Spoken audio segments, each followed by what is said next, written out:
ओम श्री शक्ति नमः। ओम श्री शक्ति नमः। ओम श्री शक्ति नमः। चतुर्थ चौथा अध्याय। सगर चौदास खट्टवांग और भगवान राम के चरित्र का वर्णन। श्री पराशर जी बोले, का का का काश्यप सूटा सुमति और विदर्भ राजकन्या केसी ने ये राजा सगर की दो स्त्रियां थी। उनसे संतानोत्पत्ति के लिए परम समाधि द्वारा आराधना किए जाने पर भगवान औरव ने यह वर दिया कि एक से वंश की वृद्धि करने वाला एक पुत्र तथा दूसरी से 60,000 पुत्र उत्पन्न होंगे। इनमें से जिसको जो अभिष्ट हो वह इच्छा पूर्वक उसको ग्रहण कर सकती है। उनके ऐसा कहने पर केशिनी ने एक तथा सुमति ने 60,000 पुत्रों का वर मांगा। मर ऋषि के तथास्तु कहने पर कुछ ही दिनों में केसी ने वंश को बढ़ाने वाले असमंजस नामक एक पुत्र को जन्म दिया और काश्यप कुमारी सुमति से 60 पुत्र उत्पन्न हुए। राजकुमार असमज जिसके अंशुमान नामक पुत्र हुआ। यह असमज बाल्यावस्था से ही बड़ा दुराचारी था। पिता ने सोचा कि बाल्यावस्था के बीच जाने पर यह बहुत समझदार होगा, किंतु यौवन के बीच जाने पर भी जब उसका आचरण न सुधरा तो पिता ने उसे त्याग दिया। उनके 60,000 पुत्रों ने भी असमज के चरित्र का ही अनुकरण किया।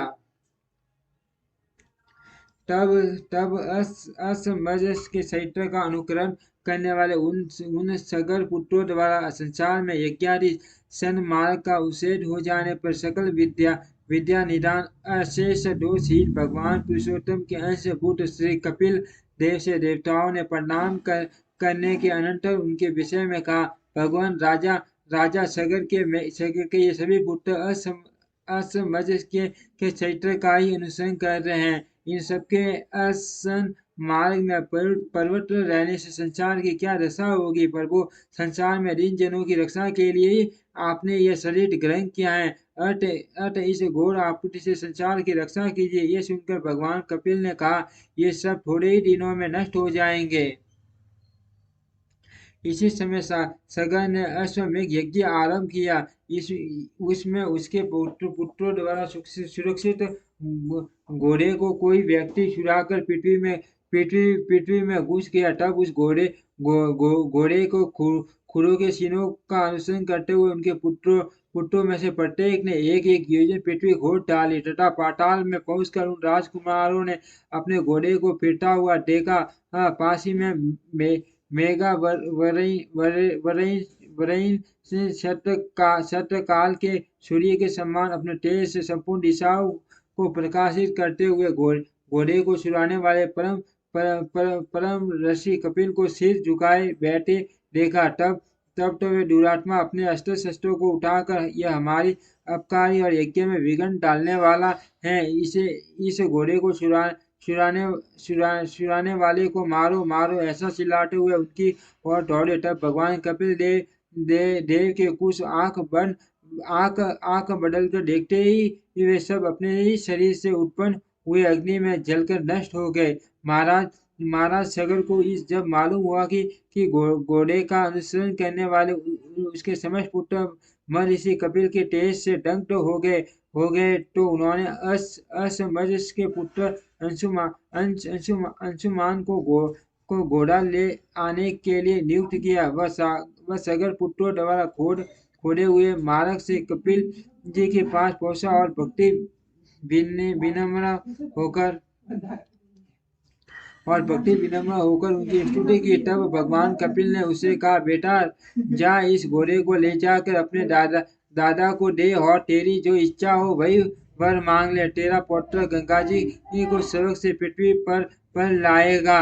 इस पर अंशुमान ने यही कहा कि मुझे ऐसा वर दीजिए जो बलवान से 8 होकर मरे हुए मेरे अश्ववर्ग के पितरगण को स्वर्ग की प्राप्ति कराने वाला हो। ये सुनकर भगवान ने कहा, मैं तुझसे पहले ही कह चुका हूँ कि तेरा पुत्र गंगा जी को सबक से पृथ्वी पर लाएगा। उनके जल से इनकी अस्थियों, इनकी भस्म का स्पर्श होते ही ये सब सबक को चले जाएंगे। भगवान भगवान विष्णु के शरण शरण शरण खग से निकले हुए उस जल का ऐसा महात्म्य है कि वह कामना पूर्वक केवल स्नादि कार्यों में ही उपयोगी हो, सो नहीं, अपितु बिना काम के मृतक पुरुष के अष्टि श्रम स्नायु अथवा केश आदि का स्पर्श हो जाने से या उसके शरीर का कोई अंग गिरने से भी वह देहधारी को तुरंत स्वर्ग में ले जाता है। भगवान कपिल के ऐसा कहने पर वह उन्हें प्रणाम कर घोड़े को लेकर अपने पितामह की यज्ञशाला में आया। राजा सगन ने भी घोड़े के मिल जाने पर अपना यज्ञ समाप्त किया और अपने पुत्रों को खोए हुए सागर को ही अप्तय स्नेह से अपना पुत्र माना। उस अंशुमान के दिलीप नामक पुत्र हुआ और दिलीप के भगीरथ हुआ जिसने गंगा जी को स्वर्ग से पृथ्वी पर लाकर उनका नाम भगीरथ कर दिया। भगीरथ से सूत्र से सूटी से नाभाग, नाभाग से अम्बरीश, अम्बरीश से सिंधु द्वीप से अयुतायु और अयुतायु से तंतुपर्ण नामक पुत्र हुआ जो राजा नल का सहायक और पुत्र का पारदर्शी था। तन ऋतु ऋतु ऋतुपर्ण का पुत्र सर्वकाम उसका सुदास और सुदास का पुत्र सौदास मित्र स हुआ। एक दिन मर गया के लिए वन में घूमते घूमते उसने दो व्याघ्र देखे। इन्होंने संपूर्ण वन को मृगहीन कर दिया। ऐसा ऐसा ऐसा समझकर उसने उनमें से एक को बाण मारा। मरते समय वह अति भयंकर रूप करूर बदन राक्षस हो गया तथा दूसरा भी मैं इसका बदला लूंगा ऐसा कहकर अंतर्ध्यान हो गया। कालांतर में सौदास ने एक यज्ञ किया। यज्ञ समाप्त हो जाने पर जब आचार्य वशिष्ठ बाहर चले गए तब वह राक्षस वशिष्ठ जी का रूप बनाकर बोला, यज्ञ के पूर्ण होने पर मुझे नर मांस युक्त भोजन कराना चाहिए। तुम ऐसा अन्न तैयार कराओ मैं अभी आता हूँ। ऐसा कहकर वह बाहर चला गया। फिर रसोई का वेश बनाकर राजा की आज्ञा से उसने मनुष्य का मांस पकाकर उसे निवेदन किया। राजा भी उसे सुवर्ण पात्र में रखकर वशिष्ठ जी के आने की प्रतीक्षा करने लगा और उनके आते ही वह मांस निवेदन कर दिया। वशिष्ठ जी ने सोचा, ओ इस राजा की कुटिलता तो देखो, जो ये जानबूझकर भी मुझे खाने के लिए यह मांस देता है। फिर ये जानने के लिए कि ये किसका है। वे ध्यानस्थ हो गए। ध्यानावस्था में उन्होंने देखा कि वह तो नर मांस है। तब तो क्रोध के कारण शुभ सिद्ध होकर उन्होंने राजा को यह श्राप दिया कि क्योंकि तूने जानबूझकर भी हमारे जैसे तपस्वियों के लिए अत्यंत अभक्ष्य यह नर मांस मुझे खाने को दिया है, इसीलिए तेरी इसी में लोलुपता होगी अर्थात तू राक्षस हो जाएगा। तदनंतर राजा के ये कहने पर कि भगवान आप ही ने ऐसी आज्ञा की थी। वशिष्ठ जी ये कहते हुए कि क्या मैंने ही ऐसा कहा था। फिर समाधि स्थित हो गए और समाधि द्वारा यथार्थ बात जानकर उन्होंने राजा पर अनुग्रह करते हुए कहा, तू अधिक दिन तक नर मांस भोजन न करेगा, केवल 12 वर्ष ही तुझे ऐसा करना होगा। वशिष्ठ जी के ऐसा कहने पर राजा सौदास भी अपनी अंजलि में जल लेकर मुनिवर को शाप देने के लिए उद्यत हुआ किंतु अपनी पत्नी मदयंती द्वारा भगवान ये हमारे कुल गुरु हैं, इन कुल देव रूप आचार्य को शाप देना उचित नहीं है। ऐसा कहे जाने से शांत हो गया तथा अन्न और मेघ की रक्षा के कारण उस सांप जल को पृथ्वी या आकाश में नहीं फेंका बल्कि उससे अपने पैरों को ही भिगो दिया। उस क्रोध युक्त जल से उसके पैर झुलस कर कलमा वन शीतक बड़े हो गए। तभी से उनका नाम कलमाशपाद हुआ तथा वशिष्ठ जी के शाप से प्रभाव से सत्य काल में अर्थात तीसरे दिन के अंतिम भाग में वह राक्षस स्वभाव धारण कर वन में घूमते हुए अनेकों मनुष्यों को खाने लगा। एक दिन उसने एक मुनिवर को ऋतु काल के समय अपनी भार्या से संगम करते देखा। देखा। उस अति भीषण राक्षस रूप को देखकर भय से भागते हुए उन दंपतियों से उसने ब्राह्मण को पकड़ लिया। तब तब तब तब तब ब्राह्मणी ने उसे नाना प्रकार से प्रार्थना की और कहा, हे राजन, प्रसन्न होइए, आप राक्षस नहीं है, बल्कि इक्ष्वाकु कुल तिलक महाराज मित्र स हैं। आप स्त्री सुयोग के सुख को जानने वाले हैं। मैं अतृप्त हूँ। मेरे पति को मारना आपको उचित नहीं है। इस प्रकार उसके नाना प्रकार के विलाप करने पर भी उसने उस ब्राह्मण को इस प्रकार भक्षण कर लिया जैसे बाघ अपने अभिमत पशु को वन में पकड़कर खा जाता है। तब ब्राह्मणी ने अत्यंत क्रोधित होकर राजा को शाप दिया, अरे तूने मेरे अतृप्त रहते हुए भी इस प्रकार मेरे पति को खा लिया, इसलिए कामोपभोग में प्रवृत्त होते ही तेरा अंत हो जाएगा। इस प्रकार साप लेकर वह अग्नि में प्रविष्ट हो गई। तदनंतर 12 वर्ष के अंत में साप मुक्त हो जाने पर तदनंतर 12 वर्ष के अंत में साप मुक्त हो जाने पर एक दिन विषय कामना में प्रवृत्त होने पर रानी मदयंती ने उसे ब्राह्मणी के साप का स्मरण करा दिया। तभी से राजा ने स्त्री संभोग को त्याग दिया। पीछे पुत्रहीन राजा की प्रार्थना करने पर वशिष्ठ जी ने मदयंती के गर्भधारण किया। जब उस गर्भ ने 60 वर्ष व्यतीत होने पर भी जन्म न लिया तो देवी मदयंती ने उस पर पत्थर से प्रहार किया। इससे उसी समय पुत्र उत्पन्न हुआ और उसका नाम असमक हुआ। असमक के मूलक नामक पुत्र हुआ। जब परशुराम राम जी द्वारा यह पृथ्वी तिल सत्य हीन किया जा रहा था, उस समय उस मुल्क की रक्षा वस्त्रहीन हीना स्त्रियों ने घेर कर की थी।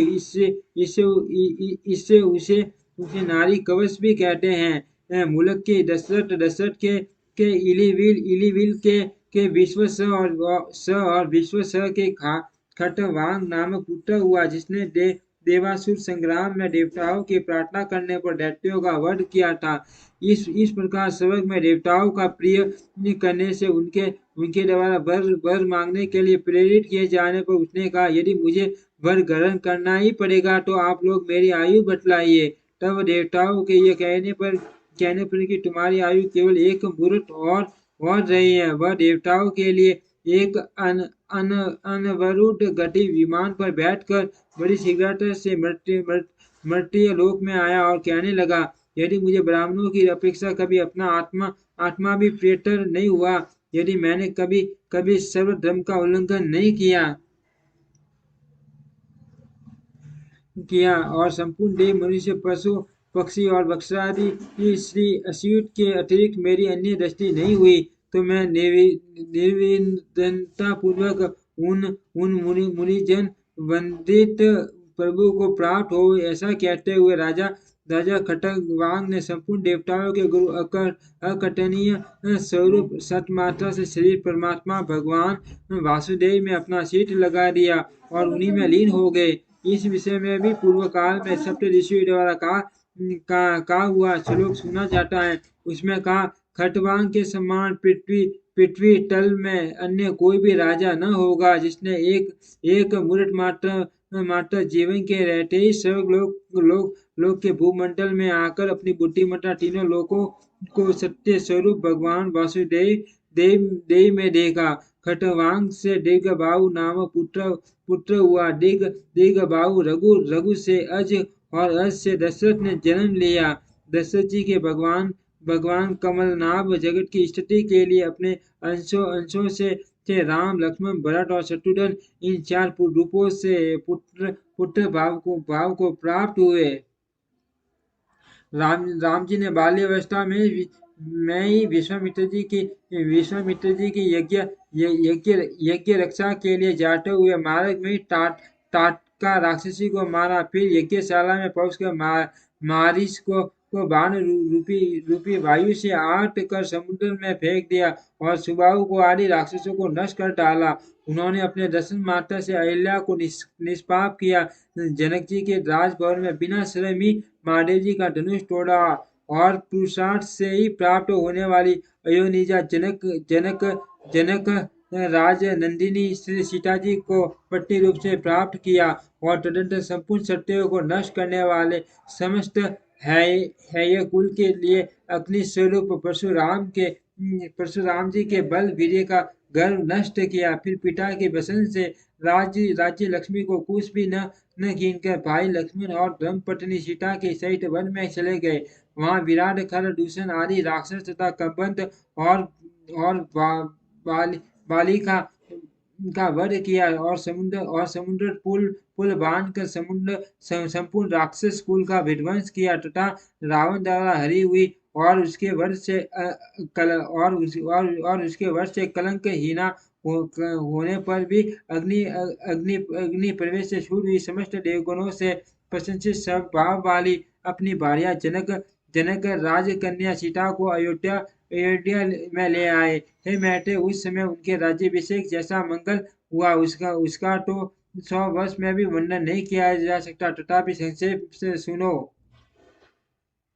दशरथ नंदन श्री रामचंद्र जी प्रसन्न वदन लक्ष्मण भरत शत्रुघ्न विभीषण सुग्रीव अंगद जाम्बवान और हनुमान आदि से शस्त्र सामरादि द्वारा सेवित हो ब्रह्मा इंद्र अग्नि यम निर्तति वरुण वायु कुबेर और ईशान आदि संपूर्ण देवगण वशिष्ठ वामदेव वाल्मीकि मार्कंडे विश्वामित्र भरद्वाज और अगस्त्य आदि मुनिजन तथा तर्क यजु साम और अर्थव वेदों से स्तुति किए जाते हुए तथा नृत्य गीत वाद्य आदि संपूर्ण मंगल सामग्रियों सहित वीणा वेणु मृदंग भेरी पट संग काल और गोमुख आदि बाजों के घोष के साथ समस्त राजाओं के मध्य में संपूर्ण लोगों की रक्षा के लिए विधि पूर्वक अभिषिक्त हुए। इस प्रकार दशरथ कुमार कौशलाधिपति रघुकुल तिलक जानकी वल्लभ तीनों भ्राताओं के प्रिय श्री रामचंद्र जी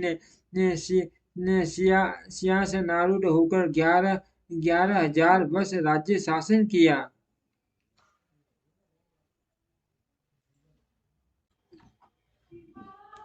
भरत जी ने भी गंधर्व लोक को जीतने के लिए जाकर युद्ध में 3 करोड़ गंधर्वों का वध किया और शत्रुघ्न जी ने भी अतुलित बलशाली महापराक्रमी मधुपुत्र लवन राक्षस का संहार किया और मथुरा नामक नगर की स्थापना की। इस प्रकार अपने अतिशय बल पराक्रम से महान दुष्टों को नष्ट करने वाले भगवान राम लक्ष्मण भरत और शत्रुघ्न संपूर्ण जगत की यथोचित व्यवस्था करने के अनंतर फिर स्वर्गलोक को पधारे। उनके साथ ही जो अयोध्या निवासी उन भगवदंश स्वरूपों के अतिशय अनुरागी थे। उन्होंने भी तन्मय होने के कारण सालों की मुक्ति प्राप्त की। दुष्ट दलन भगवान राम के कुश और लव नामक 2 पुत्र हुए। इसी प्रकार लक्ष्मण जी के अंगद और चंद्रकेतु भरत जी के तक्ष और पुष्कर और शत्रुघ्न जी के सुबाहु और सुसेन नामक पुत्र हुए। कुश के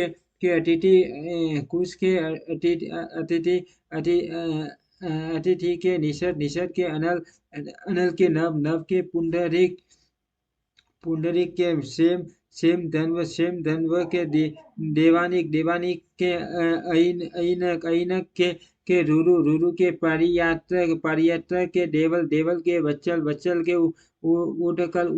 उटक के वज्रनाभ के शंकर के यशुताश्व और यशुताश्व के विश्वस नामक पुत्र हुआ।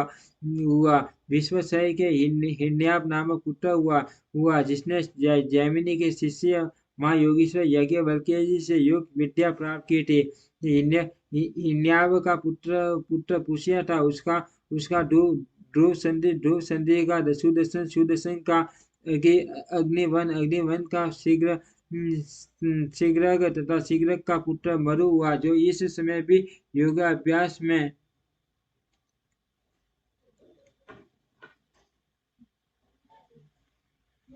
तत्पर हुआ। कलाप ग्राम में स्थित है। आगामी युग में यह सूर्यवंशीय सत्यों का प्रवर्तक होगा। मरु का पुत्र पुरुषूट का सुसंधि का अमस का शशवान का विश्वभव तथा विश्वभव भव का पुत्र बड़ाढल हुआ, जिसको भारत युद्ध में अर्जुन के पुत्र अभिमन्यु ने मारा था। इस प्रकार मैंने ये इक्ष्वाकु कुल के प्रधान राजाओं का वर्णन किया। इनका चरित्र सुनने से मनुष्य सकल पापों से मुक्त हो जाता है। इति श्री विष्णु पुराणे षष्ठो अंशे चतुर्थो अध्यायम्। ओम श्री शक्ति नमः। ओम श्री शक्ति नमः। ओम श्री शक्ति नमः।